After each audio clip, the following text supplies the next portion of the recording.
Since its debut in June 2021, Jersey Devil Coaster at Six Flags Great Adventure has been both praised and ridiculed. This polarizing coaster has some people commending Great Adventure for finally adding another top-tier coaster to the park's lineup, while others have been utterly unimpressed by the newest RMC single-rail coaster. Jersey Devil certainly has its fair share of positives and negatives, but which outweighs the other? These are the pros and cons of Jersey Devil Coaster on Coaster Jawn.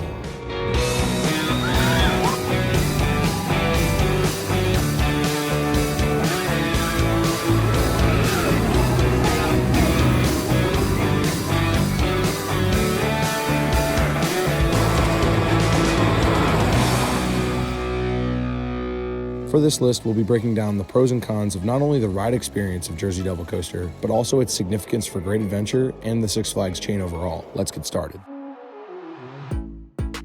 The first pro of Jersey Devil Coaster is the restraints. Rocky Mountain Construction clearly had the goal of installing more comfortable restraints on their new Raptor models, and they certainly accomplished that with Jersey Devil. The first generation Raptors have shoulder straps which dramatically tighten throughout the ride. These straps cause a very painful ride experience, sometimes leaving riders with bruised shoulders. Thankfully, Jersey Devil doesn't have this problem at all. The shoulder straps on Jersey Devil lie comfortably on the riders' bodies and do not restrict the forces of the ride whatsoever. Jersey Devil's first con are the seats, or should I say, the way riders are forced to sit. I know the last pro described Jersey Devil's ride experience as being comfortable, and it is, for your shoulders. Your hips, on the other hand, yeah, those will be sore.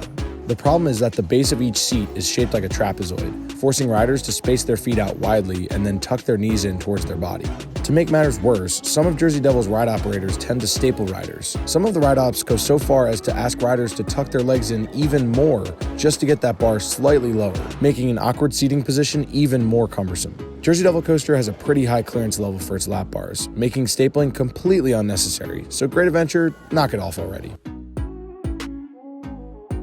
Pro number 2 is the first half of the ride's layout. It's honestly one of the strongest first halves of any coaster out there, beginning with an ejector-filled 87-degree first drop, an aggressive and disorienting Raven dive, and then my personal favorite moment of the ride, the first large airtime hill. This hill gives the best moment of sustained airtime on Jersey Devil. That hill is of course followed by an element which is many others' favorite element of the ride, the zero-G stall, giving amazing hang time. These first 5 elements of Jersey Devil Coaster make up one of the best series of coaster elements out there, giving amazing variety. But the same can't be said about the rest of the ride, bringing us to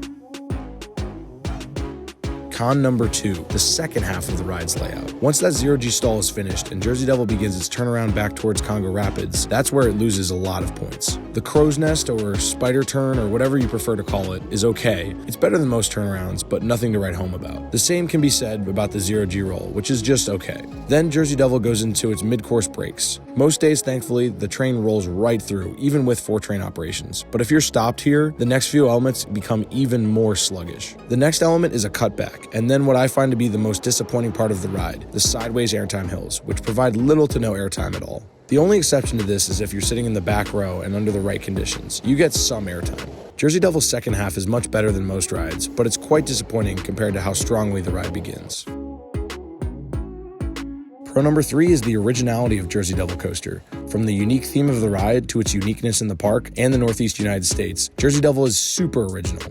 As mentioned, the theme is refreshing for a Six Flags park, which seems slated to never again receive a ride that wasn't DC or Looney Tunes themed. Jersey Devil's ride experience is unlike anything else at Great Adventure, and it's original for the entire region. Most importantly, Jersey Devil Coaster was the first non-cloned, non-relocated, non-rethemed, quote-unquote new roller coaster that the park had received since El Toro in 2006. Dark Knight in 2008 was a clone, Medusa was rethemed to Bizarro in 2009, Green Lantern in 2011 was relocated to the park, Joker in 2016 was a clone, Blackbeard's Treasure Train was rethemed to Harley Quinn in 2016, and I very well might be missing one or two. So needless to say, Great Adventure desperately needed a new original roller coaster, and they got it with Jersey Devil.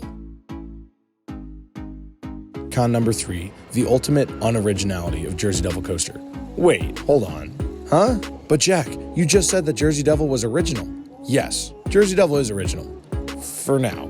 When Jersey Devil Coaster was installed in 2021, it was very original, but that was only for the time being. In 2022, Six Flags Magic Mountain will be unveiling Wonder Woman Flight of Courage, which is going to be a near clone of Jersey Devil Coaster. In typical Six Flags fashion, the second-generation Raptor model now appears to be in the process of being cloned all across the chain, which is super unfortunate for Great Adventure and its fanboys. Jersey Devil Coaster was original when it was announced and when it opened, but 5 years from now, that will likely no longer be the case. So yes, Jersey Devil Coaster is both original and unoriginal.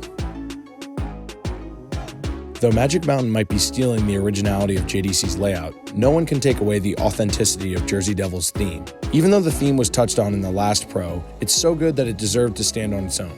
For Six Flags standards, Great Adventure went all out with the planning and executing of Jersey Devil's theme. It's perfect for the park and, more importantly, the state of New Jersey. Growing up in South Jersey on the edge of the Pine Barrens, I can tell you firsthand that the lore of the Jersey Devil is hugely popular there. Frankly, I think it was long overdue that Jersey Devil got a roller coaster theme to it, and who better but Six Flags Great Adventure to house it? Yes, we all know that Great Adventure lazily regifted the Devil statue from the relocated Larson Loop El Diablo, and signs explaining the Jersey Devil's stories in the queue aren't quite that impressive. However, like I said, for Six Flags standards, that's a pretty solid effort. But let's not forget the other great features of Jersey Devil's theme. The ride logo and entrance are both very impressive. The setting in the woods is perfect. The landscaping around the ride will grow nicely in the future. And of course, my personal favorite is the custom Welcome to the Pine Barrens sign. It genuinely ties the whole area together very nicely. And with the newly rethemed Lil Devil coaster, hopefully the park can keep filling that area with new and original properties. Wow, Great Adventure, well done.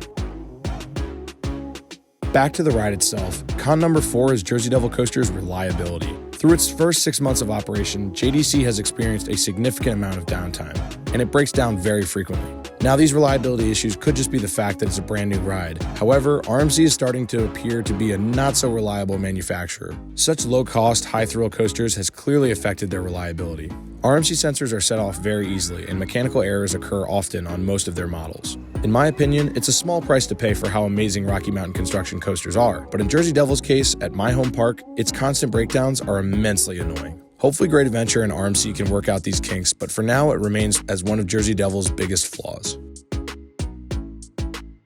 The final pro of Jersey Devil is the tremendous operations. I know I bashed the ride-ops earlier for stapling, but those of who don't waste their time stapling, those ride operators are the ones who rep out Jersey Devil's trains like nobody else's business. When Jersey Devil Coaster was announced back in 2019, I was very skeptical of how efficiently a single-rail coaster could operate at a large park like Great Adventure. But with 12 riders per train and 4 trains on the track most days, Jersey Devil Coaster rarely ever has a wait longer than 30 minutes. Waiting in a slow-moving line is the worst, but Jersey Devil's line is constantly moving. This makes the wait go by like nothing, which in turn makes the overall ride and park experience so much better. However, this pro is dependent on the previous con, because if the ride is experiencing lots of breakdowns that day, well then the smooth operations just go right out the window. But on a good day, which is many days, Jersey Devil Coaster's operations are next to none. Say what you want about the ride experience of Jersey Devil, but no one can deny the efficiency and quickness that is Jersey Devil's operations.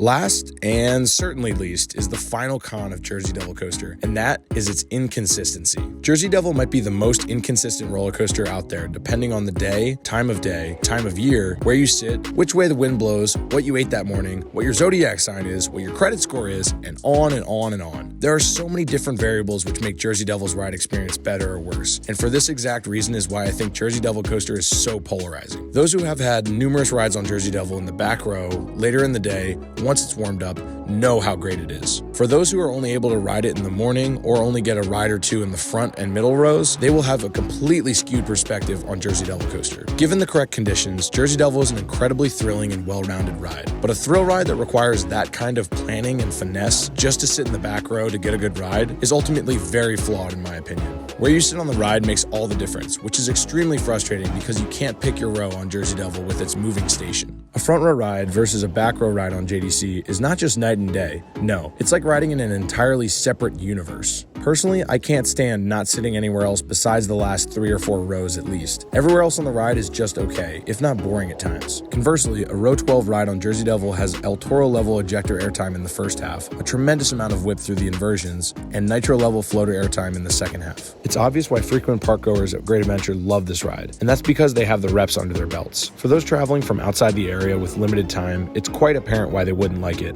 I'm looking at you, Chris from Airtime Thrills. Jersey Devil Coaster's inconsistency is by far its biggest flaw, because without it, Jersey Devil would probably be much more universally loved, or at the very least liked. Personally, I love Jersey Devil. I think it's the perfect addition at the park. I look forward to riding it multiple times each time I visit Great Adventure, and I have it ranked as the second best ride there. I've also had something like 30 rides on it thus far, so I have a very well-rounded opinion of Jersey Devil. Hopefully more people can get 5, 10, or however many rides it takes to sit in the back row, because there's no better way to experience Jersey Devil Coaster. This list was narrowed down to 5 pros and 5 cons, so I definitely left out some of both.